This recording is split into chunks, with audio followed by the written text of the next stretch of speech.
നമസ്കാരം സുഹൃത്തുക്കളെ. Tarot love energies എന്ന നമ്മളുടെ ഈ ചാനലിൻ്റെ മറ്റൊരധ്യായത്തിലേക്ക് ഏവർക്കും സ്വാഗതം. അപ്പോൾ ഈ സ്ക്രീനിൽ കൊടുത്തിരിക്കുന്നതാണ് എൻ്റെ വാട്സപ്പ് നമ്പർ. പേഴ്സണൽ റീഡിങ്ങിന് താല്പര്യമുള്ളവർക്ക് ഈ നമ്പറിൽ എന്നെ ബന്ധപ്പെടാവുന്നതാണ്. വോയിസ് മെസ്സേജോ ടെക്സ്റ്റ് മെസ്സേജോ അയച്ചാൽ മതി. അല്ലാതെ കോളിംഗ് ചെയ്യുന്നത് ബുദ്ധിമുട്ടായിരിക്കും. അതിനാലാണ് ഇങ്ങനെ പറയുന്നത്. ഈ ഒരു നമ്പറിൽ വാട്സപ്പ് വോയിസ് മെസ്സേജ് അല്ലെങ്കിൽ വാട്സപ്പ് ടെക്സ്റ്റ് മെസ്സേജ് ചെയ്താൽ മതി. ബാക്കി പേഴ്സണൽ റീഡിങ്ങിൻ്റെ വിശദാംശങ്ങളെക്കുറിച്ച് ഞാൻ അവിടെ പറയുന്നതായിരിക്കും. നമ്മൾക്ക് വായനയിലേക്ക് കടക്കാം. നമസ്കാരം സുഹൃത്തുക്കളെ. ആദ്യത്തെ റോസാപുഷ്പം തിരഞ്ഞെടുത്ത പ്രേക്ഷകരുടെ വായനയാണ് ചെയ്യാനായിട്ട് പോകുന്നത്. ഈ വ്യക്തി നിങ്ങളുമായി പ്രണയബന്ധത്തിലായതിൻ്റെ ഉദ്ദേശം എന്താണ് എന്നുള്ളതാണ് വായനയുടെ തലക്കെട്ട്. ഇതാണ് ആദ്യത്തെ റോസാപുഷ്പം തിരഞ്ഞെടുത്ത പ്രേക്ഷകരുടെ സ്പ്രെഡ്. നമ്മൾക്ക് കിട്ടിയിരിക്കുന്ന പ്രപഞ്ചശക്തിയുടെ സന്ദേശം എന്താണെന്ന് വെച്ചു കഴിഞ്ഞാൽ, തീർച്ചയായിട്ടും ഈ വ്യക്തി നിങ്ങളെ വേണം അല്ലെങ്കിൽ നിങ്ങളെ സ്വന്തമാക്കണം എന്ന് തന്നെ ആഗ്രഹിച്ച് വന്നൊരു വ്യക്തിയാണ്. പക്ഷേ ഈ വ്യക്തിയുടെ ഇപ്പോഴത്തെ സാഹചര്യം എന്ന് പറയുന്നത് സമൂഹത്തെ വളരെയധികം ഈ വ്യക്തി ഭയപ്പെടുന്നുണ്ട്. ചുറ്റിനുമുള്ള മനുഷ്യർക്കാണ് ഇപ്പോൾ ഈ വ്യക്തിക്ക് കൂടുതൽ പ്രാധാന്യം കൊടുക്കാനായിട്ട് സാധിക്കുന്നത്. ഈ വ്യക്തിക്ക് നിങ്ങളുടെ അടുത്തേക്ക് വരണമെങ്കിൽ തീർച്ചയായിട്ടും മറ്റു പലരുടെയും സമ്മതം വേണ്ടിയ ഒരവസ്ഥ കാണിക്കുന്നു. അത് ചിലപ്പോൾ ഈ വ്യക്തിയുടെ വീട്ടുകാരായിരിക്കാം, ഈ വ്യക്തിയെ നല്ല രീതിയിൽ അന്വേഷിക്കുന്ന മറ്റാരെങ്കിലും ആയിരിക്കാം. ഈ വ്യക്തിക്ക് മറ്റുള്ളവരായിട്ട് വളരെയധികം ഉത്തരവാദിത്യം ഉള്ളതായിട്ട് കാണിക്കുന്നുണ്ട്. തീർച്ചയായിട്ടും ഈ വ്യക്തി നിങ്ങളെ വഞ്ചിക്കണം അല്ലെങ്കിൽ നിങ്ങളെ ചതിക്കണം എന്നുള്ള മനസ്സോടുകൂടി ഒരിക്കലും വന്നതല്ല. തീർച്ച. ഈ വ്യക്തി നിങ്ങളുമായി സ്നേഹത്തിലായി അത് ഒരു കുടുംബജീവിതത്തിലേക്ക് കൊണ്ടുപോകണം എന്ന് തന്നെ ആഗ്രഹിച്ചു വന്നതാണ്. പക്ഷേ ഇവിടെ ചെറിയ രീതിയിലാണോ കുറച്ചധികം രീതിയിലാണോ എന്ന് നമുക്കറിയില്ല. പക്ഷേ ഇവിടെ ഒരു നിർഭാഗ്യവശാൽ എന്ന് പറയേണ്ടിയിരിക്കുന്നു. ഒരു നിർഭാഗ്യം പോലെ പലതരത്തിലുള്ള പ്രശ്നങ്ങളും ഇവിടെ വന്നു പെട്ടിട്ടുണ്ട്. അതിൻ്റെ ഒരു ഭാഗമായിട്ടാണ് ഈ വ്യക്തി നിങ്ങളിലേക്ക് വരാത്തതും അടുക്കാത്തതും. ചിലപ്പോൾ ഈ വായന കണ്ടുകൊണ്ടിരിക്കുന്ന പ്രേക്ഷകരായ നിങ്ങൾ വിചാരിക്കുന്നുണ്ടാകാം, നിങ്ങളെ ഈ വ്യക്തി മനഃപൂർവ്വം ചതിച്ചു, പറ്റിച്ചു, വഞ്ചിച്ചു. പക്ഷേ അതല്ല സത്യം. ഈ വ്യക്തിക്ക് നിങ്ങളുമായി അടുക്കാനാവാത്ത വിധത്തിലുള്ള പ്രശ്നത്തിലാണ് ഉൾപ്പെട്ട് കിടക്കുന്നത്. തീർച്ചയായും അതിൻ്റെ ഒരു ഫ്രസ്ട്രേഷനും മാനസിക വിഷമവും ആശയക്കുഴപ്പവും ഈ വ്യക്തിക്കുണ്ട്. നിങ്ങളും ആ ഒരു വിഷമത്തിൽ തന്നെയാണ് മുന്നോട്ട് പോയിക്കൊണ്ടിരിക്കുന്നത്. പക്ഷേ ഈ വ്യക്തി നിങ്ങൾക്ക് വേണ്ടി പ്രാർത്ഥിക്കുന്നുണ്ട്. ഈ ഒരു പ്രണയബന്ധം എങ്ങനെയെങ്കിലും ഒരു കല്യാണത്തിലേക്കോ അല്ലെങ്കിൽ ഒരു സീരിയസ് കമ്മിറ്റ്മെന്റിലേക്കോ വരണമെന്ന് ഈ വ്യക്തി ആത്മാർത്ഥമായി ആഗ്രഹിക്കുന്നു. അതുകൊണ്ട് തന്നെ ഈ വ്യക്തി നിങ്ങളുമായി പുതിയൊരു തുടക്കം സൃഷ്ടിക്കണമെന്ന് ആഗ്രഹിക്കുന്നു. ഈ വ്യക്തിക്ക് വളരെയധികം സന്തോഷം തരുന്ന രീതിയിലാണ് നിങ്ങളുമായിട്ടുള്ള പ്രണയബന്ധത്തെ സൂചിപ്പിക്കുന്നത്. ഈ വ്യക്തിക്ക് നിങ്ങളോടുള്ളത് ശാരീരികമായിട്ടുള്ള ആകർഷണവും മാനസികമായിട്ടുള്ള ആകർഷണവും ആണ്. നിങ്ങളുടെ സൗന്ദര്യത്തിലും വാക്ചാതുര്യത്തിലും നിങ്ങളുടെ കണ്ണുകളിലുള്ള സൗന്ദര്യത്തിലും നിങ്ങളുടെ സംസാര ശൈലിയിലും ഒക്കെയും ഈ വ്യക്തി വളരെയധികം ആകർഷിക്കപ്പെട്ട് കിടക്കുകയാണ്. നിങ്ങളുടെ സ്വഭാവ രീതിയാണെങ്കിലും മറ്റാരെയും ആകർഷിക്കുന്ന തരത്തിലുള്ള ഒരു സ്വഭാവ രീതിയും കൂടിയാണ്. തീർച്ചയായും ഈ വ്യക്തി നിങ്ങളുടെ അടുത്തേക്ക് തന്നെയാണ് ഈ കുതിരയോടുകൂടി പായാനായിട്ട് ആഗ്രഹിക്കുന്നത്. ഈ കുതിരപ്പുറത്തിരിക്കുന്നത് നിങ്ങളുടെ വ്യക്തിയാണ് എന്നുള്ള രീതിയിലാണ് നമ്മൾക്ക് കാർഡ്സ് ലഭിച്ചിരിക്കുന്നത്. ഈ വ്യക്തി നിങ്ങളുടെ അടുത്തേക്ക് കുതിച്ചുയർന്ന് സന്തോഷത്തോടെ വിജയശ്രീ ലാളിതനായിട്ട് വരാനാണ് ആഗ്രഹിക്കുന്നത്. പക്ഷേ ഒരാശയക്കുഴപ്പത്തിൽ കിടക്കുന്നത് കൊണ്ട് ഈ വ്യക്തി കുറച്ചധികം താമസിച്ച് മാത്രമേ നിങ്ങളുടെ അടുത്തേക്ക് വരികയുള്ളൂ. കാരണം തീർച്ചയായിട്ടും ഈ വ്യക്തിക്ക് പല കാര്യങ്ങളും പരിഹരിക്കേണ്ട ആവശ്യകതയുണ്ട്. അത് പരിഹരിച്ചാൽ മാത്രമേ നിങ്ങളുമായിട്ടുള്ള ഭാവി ജീവിതം സന്തോഷകരമാവുകയുള്ളൂ എന്നുള്ള ഉറച്ച ചിന്താഗതി ഈ വ്യക്തിക്കുണ്ട്. അതുകൊണ്ട് ഈ വ്യക്തി പല കാര്യങ്ങളും ത്യജിച്ചുകൊണ്ടിരിക്കുന്ന സാഹചര്യമായിട്ടാണ് കാണിക്കുന്നത്. ഇപ്പോൾ നിങ്ങളുമായിട്ട് നല്ല രീതിയിൽ പ്രണയിച്ചു മുന്നോട്ട് പോകാം. പക്ഷെ അതിന് ഈ വ്യക്തി തയ്യാറാകുന്നില്ല. കാരണം ഇപ്പോൾ കുറച്ച് ദുഃഖിക്കേണ്ടി വന്നാലും ഭാവിയിൽ സന്തോഷിക്കാം എന്നുള്ള പൂർണ്ണ വിശ്വാസത്തോടു കൂടിയാണ് ഈ വ്യക്തിയുടെ കടന്നുപോക്ക്. അതുകൊണ്ട് ഈ വ്യക്തി നിങ്ങൾക്ക് സന്ദേശം അയച്ചില്ലെങ്കിലോ വിളിച്ചില്ലെങ്കിലോ നിങ്ങൾ വിഷമിക്കുകയോ അല്ലെങ്കിൽ ദുഃഖിക്കുകയോ ചെയ്യേണ്ട ആവശ്യമില്ല. കാരണം ഈ വ്യക്തിയുടെ സാഹചര്യം അനുസരിച്ചാണ് ഈ വ്യക്തി പെരുമാറിക്കൊണ്ടിരിക്കുന്നത്. പക്വതയില്ലാതെയും മണ്ടത്തരം കാണിക്കുന്നതുമായിട്ടുള്ള ഒരു വ്യക്തിയല്ല നിങ്ങൾ സ്നേഹിച്ചിരിക്കുന്ന വ്യക്തി. ഈ വ്യക്തി വളരെയധികം പക്വതയോടുകൂടി ഇനി വരാൻ പോകുന്ന കാലത്തെക്കുറിച്ച് വളരെയധികം ചിന്തിച്ചുകൊണ്ട് പ്രവർത്തിക്കുന്ന ഒരു വ്യക്തിയാണ്. അതുകൊണ്ട് തീർച്ചയായിട്ടും ഈ വ്യക്തി നല്ലൊരു സ്വഭാവത്തിന് ഉടമയാണ്. ഈ വ്യക്തിക്ക് ചെറിയ രീതിയിലുള്ള തെറ്റുകളൊക്കെ സംഭവിച്ചിട്ടുള്ളതായിട്ട് കാണിക്കുന്നു. പക്ഷേ അതൊരു മനുഷ്യൻ എന്നുള്ള പരിഗണനയിൽ വെച്ച് നോക്കുമ്പോൾ നിങ്ങൾക്കത് ക്ഷമിക്കാവുന്നതേ ഉള്ളൂ.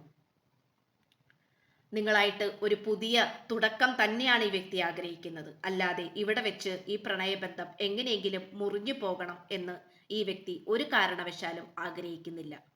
ഒരുപക്ഷെ അങ്ങനെ ഒരു ആഗ്രഹം നിങ്ങൾക്കായിരിക്കാം ഉണ്ടാവുന്നത്. കാരണം നിങ്ങൾക്ക് മതിയായിട്ടുണ്ടാകാം ഈ വ്യക്തിയുടെ പുറകെ നടന്നോ, ഈ വ്യക്തിയോട് കെഞ്ചിയോ അപേക്ഷിച്ചോ. പക്ഷേ ഈ വ്യക്തി നിങ്ങളെ തന്നെയാണ് മനസ്സിൽ ആഗ്രഹിച്ചുകൊണ്ട് നടക്കുന്നത്. അത് അവസാനത്തെ കാർഡ് കൊണ്ട് വ്യക്തമാണ്. തീർച്ചയായിട്ടും വളരെയധികം സമീപനം പാലിച്ചിരിക്കുക. ഇതാണ് ആദ്യത്തെ റോസാപ്പൂ തിരഞ്ഞെടുത്ത പ്രേക്ഷകരുടെ വായന എന്ന് പറയുന്നത്. പേഴ്സണൽ റീഡിങ്ങിന് താല്പര്യമുണ്ടെങ്കിൽ ഈ റീഡിങ് തുടങ്ങുന്നതിന് തൊട്ട് മുൻപ് തന്നെ ആദ്യത്തെ ഭാഗത്ത് തന്നെ ഞാൻ എൻ്റെ നമ്പർ കൊടുക്കുന്നുണ്ട്. ആ വാട്സപ്പിൽ എനിക്ക് വോയിസ് മെസ്സേജ് ആയിട്ടോ ടെക്സ്റ്റ് മെസ്സേജ് ആയിട്ടോ അയക്കാവുന്നതാണ്. ബാക്കി പേഴ്സണൽ റീഡിങ്ങിൻ്റെ വിശദാംശങ്ങൾ ഞാൻ അവിടെ അറിയിക്കുന്നതായിരിക്കും. അപ്പോൾ പുതിയൊരു അധ്യായത്തിലേക്ക് കാണുന്നത് വരേക്കും എല്ലാവർക്കും നന്ദി, നമസ്കാരം. God bless you. നമസ്കാരം സുഹൃത്തുക്കളെ. രണ്ടാമത്തെ റോസാപ്പൂ പുഷ്പം തിരഞ്ഞെടുത്ത പ്രേക്ഷകരുടെ വായനയാണ് ചെയ്യാൻ പോകുന്നത്. തീർച്ചയായിട്ടും നമുക്കിവിടെ കാണാനായിട്ട് സാധിക്കുന്നത് ഇവിടെ ഒരു തേർഡ് പാർട്ടി സിറ്റുവേഷൻ നിങ്ങളുടെയും നിങ്ങൾ സ്നേഹിക്കുന്ന വ്യക്തിയുടെയും ഇടയിലേക്ക് കയറി വന്നിട്ടുണ്ട്. ചിലപ്പോൾ നിങ്ങൾ സ്നേഹിക്കുന്ന ഈ വ്യക്തി വേറെ കല്യാണം കഴിച്ചു പോയിട്ടുണ്ടാകാം, വേറെ വ്യക്തിയുമായിട്ട് എൻഗേജ്മെന്റ് നടന്നിട്ടുണ്ടാകാം, അല്ലെങ്കിൽ ഈ വ്യക്തിക്ക് വേറെ കുടുംബം ഉണ്ടാകാം. കുടുംബമായിട്ട് പോയിക്കൊണ്ടിരിക്കുന്ന സമയത്തായിരിക്കണം ഈ വ്യക്തിയുടെ ജീവിതത്തിലേക്ക് നിങ്ങളുടെ കടന്നുവരവ്. തീർച്ചയായിട്ടും ഇവിടെ അതായത് 3 ആളുകളുടെ ഊർജമാണ് ലഭിക്കുന്നത്. 1 ഈ വായന കണ്ടുകൊണ്ടിരിക്കുന്ന നിങ്ങളുടെയും, 2 നിങ്ങൾ സ്നേഹിക്കുന്ന വ്യക്തിയുടെയും, 3 നിങ്ങളുടെ ഇടയിൽ കയറി വന്നിരിക്കുന്ന ആരാണോ ആ വ്യക്തിയുടെയും. അതാരാണ് എന്നുള്ളത് ഈ വായന കേൾക്കുമ്പോൾ തന്നെ ഇതിനോടകം നിങ്ങൾക്ക് മനസ്സിലാകും എന്ന് വിശ്വസിക്കുന്നു. തീർച്ചയായിട്ടും ഇവിടെ നമുക്ക് ഈ വ്യക്തി തേർഡ് പാർട്ടിയുടെ തറങ്കളിലാണ് കിടക്കുന്നത്, അല്ലെങ്കിൽ തേർഡ് പാർട്ടിയുടെ ആ ഒരു ഊർജ വലയത്തിൽ പെട്ടുകിടക്കുകയാണ്. നമുക്ക് 8 ഓഫ് സോർട്സ് അതിനെ വ്യക്തമാക്കുന്നു. സംഗതി കുറച്ച് പ്രശ്നത്തിലേക്ക് തന്നെയാണ് പോയിക്കൊണ്ടിരിക്കുന്നത്. കാരണം ഈ വ്യക്തി നിങ്ങളുമായി പ്രണയബന്ധത്തിലായതിൻ്റെ ഉദ്ദേശം പൂർണ്ണമായിട്ടും ആത്മാർത്ഥമായിട്ടുള്ള പ്രണയമാണ് എന്ന് നമുക്കിവിടെ അടിയുറച്ച് വിശ്വസിക്കാനോ പറയാനോ പറ്റില്ല. കാരണം ഈ വ്യക്തി തീർച്ചയായിട്ടും നിങ്ങളിൽ നിന്നും വേറെ പല കാര്യങ്ങൾ ആഗ്രഹിച്ചിട്ട് തന്നെയാണ് നിങ്ങളുടെ അടുത്തേക്ക് വന്നിട്ടുള്ളത്. അത് ചിലപ്പോൾ നിങ്ങളുടെ സൗന്ദര്യം കണ്ടതുകൊണ്ട്, ശാരീരിക ആകർഷണം കൊണ്ടായിരിക്കണം, അല്ലെങ്കിൽ നിങ്ങളുടെ കയ്യിൽ ധാരാളം പണമുണ്ടെങ്കിൽ അത് ആകർഷിച്ചിട്ട് നിങ്ങളുടെ ജീവിതത്തിലേക്ക് വന്നതായിരിക്കണം. അതല്ല എങ്കിൽ ഒരു നേരം പോക്കിന് വേണ്ടി ഒരു പ്രണയം. ധാരാളം വാഗ്ദാനങ്ങൾ ഈ വ്യക്തി നിങ്ങൾക്ക് തന്നു, ധാരാളം പ്രതീക്ഷകൾ ഈ വ്യക്തി നിങ്ങൾക്ക് തന്നു. പക്ഷേ ഒരു പുഷ്പം പറിച്ച് എറിയുന്ന ഒരു ലാഘവത്തോടു കൂടി ഈ വ്യക്തി നിങ്ങളെ ഉപേക്ഷിച്ചു പോയി എന്നുള്ളതാണ് സത്യസന്ധമായ രീതിയിൽ നമുക്ക് പറയാൻ സാധിക്കുന്നത്. ഇപ്പോൾ ഈ വ്യക്തി നിങ്ങളുടെ അടുത്തേക്ക് വരാൻ ആഗ്രഹിക്കുന്നുണ്ടോ എന്ന് ചോദിച്ചാൽ തീർച്ചയായിട്ടും ഇല്ല എന്ന് തന്നെ പറയേണ്ടിയിരിക്കുന്നു. കാരണം ഈ വ്യക്തിയുടെ കണ്ണ്, ഈ വ്യക്തിയുടെ ദൃഷ്ടി എന്ന് പറയുന്നത് രണ്ട് തലങ്ങളിലൂടെ പോയിക്കൊണ്ടിരിക്കുകയാണ്. ഒരു തലം എന്ന് പറയുന്നത് നിങ്ങളും, മറ്റൊരു തലം എന്ന് പറയുന്നത് തേർഡ് പാർട്ടിയും. അതുകൊണ്ട് ഈ വ്യക്തി കൂടുതലും ആകർഷിതമായി കിടക്കുന്നത് തേർഡ് പാർട്ടിയിലേക്കാണ്. അതിപ്പോ നിങ്ങളുടെ കാമുകനോ കാമുകിയോ ആണെങ്കിൽ പോലും ചിലപ്പോൾ ഈ വ്യക്തിയുടെ അമ്മ പറയുന്നതായിരിക്കാം ഈ വ്യക്തി കേൾക്കുന്നത്. അമ്മ പറയുന്നതായിരിക്കാം ഈ വ്യക്തിക്ക് വേദവാക്യം. അപ്പോൾ നിങ്ങൾക്കൊരു വിലയില്ലാത്ത ഒരവസ്ഥ വരിക, നിങ്ങളുടെ സ്നേഹം ഒന്നുമല്ലാതാവുക, ഈ വ്യക്തിയുടെ അച്ഛനും അമ്മയും പറയുന്നതിനനുസരിച്ച് പ്രവർത്തിക്കുക. അപ്പോൾ അവരായിരിക്കാം തേർഡ് പാർട്ടി.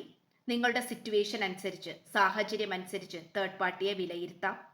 ഇനിയിപ്പോൾ ഈ ഒരു വായന നിങ്ങൾക്ക് ചേരുന്നില്ല എന്നാണെങ്കിൽ തീർച്ചയായിട്ടും ആദ്യത്തെ വായന കണ്ടു നോക്കാവുന്നതാണ്.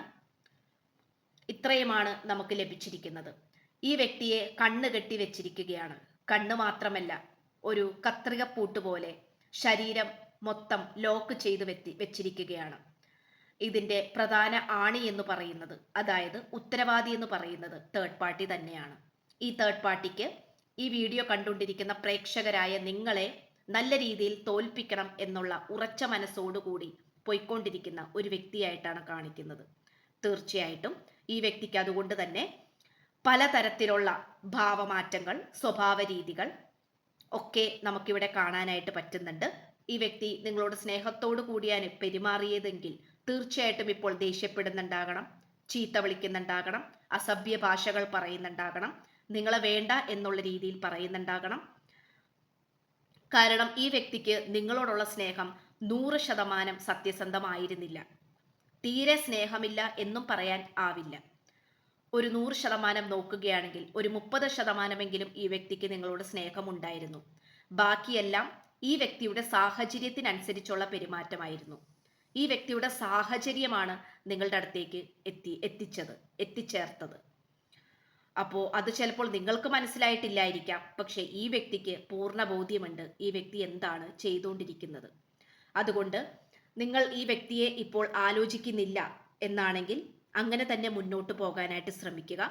കാരണം ഈ വ്യക്തിയുടെ കർമ്മ കഴിഞ്ഞതിന് ശേഷം നിങ്ങളുടെ സ്നേഹം സത്യമാണെങ്കിൽ, നിങ്ങൾ ഈ വ്യക്തിയുമായി ഒരുമിക്കാനുള്ള യോഗം ഈ പ്രപഞ്ചശക്തി വിധിച്ചിട്ടുണ്ടെങ്കിൽ ഈ വ്യക്തിയുടെ കർമ്മ കഴിയുമ്പോഴത്തേക്കും ഈ വ്യക്തി നിങ്ങളുടെ അടുത്തേക്ക് വരുന്നതായിരിക്കും.